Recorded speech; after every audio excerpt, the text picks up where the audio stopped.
Hey guys, this is Moon Knight Movies back with another comic review. Today I'm going to be reviewing Action Comics #1 by Grant Morrison. Grant Morrison, Rags Morrell, and Rick Byrant. I don't know if I'm saying Rick Byrant's name right. Well, it features a lot of characters, including Lex Luthor, General Sam Lane, John Carbonino, Jimmy Olsen, Lois Lane, if I didn't say that already, Clark Kent, of course, Lex Luthor, and it introduced Miss Nylaxley. I don't know what her name is. And Detective Blake, who is new. And it has locations as the Daily Planet and Hobbs Bay. Now, this issue starts out with similar to Action Comics #1, the original one, which I'll kind of mention a lot through this review.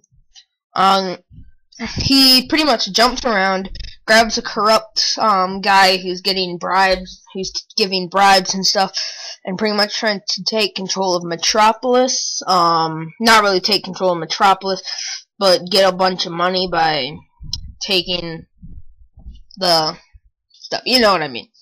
But, so, similar to Action Comics #1, where I believe he takes the senator, and the senator turns out to be corrupt. So he actually takes him and jumps around with him. It shows him finally confess, but the police are like, oh yeah, you're not leaving, and just start shooting at him. And, he pretty much just says, yeah, whatever, I'll jump away. And then, it actually shows him go back to his apartment, and there's Miss Nylaxley, and I believe Clark is like 19 or so, it doesn't say yet, so kind of seems like he just recently moved to Metropolis. Well, she's asking him for his rent, and talking about how most people there are kind of trying to be actresses and stuff, and, Clark Kent's pretty much saying, yeah, and stuff. And then, the next scene, it actually shows, Superman fly off because Jimmy Olsen calls him. And Jimmy Olsen, well, I'll start with Jimmy Olsen and Lois Lane's kind of character description. Lois Lane kind of looks the same, except younger, but same with Clark Kent in this issue, and I believe the Adventures of Superman for this will actually be the same as before. Yeah, so Lois Lane pretty much looks the same like Clark Kent. They both look a lot younger than before, and Jimmy Olsen's like the same age as him, which kind of bothers me. I wish they didn't introduce him in this one, and if they did, like, have him like a few years younger, because Jimmy Olsen was about this age, so he was used to be like 5 years younger than Superman, so I wish they didn't have him in here, but they had him like the age he is here in the Superman comic, if that makes any sense.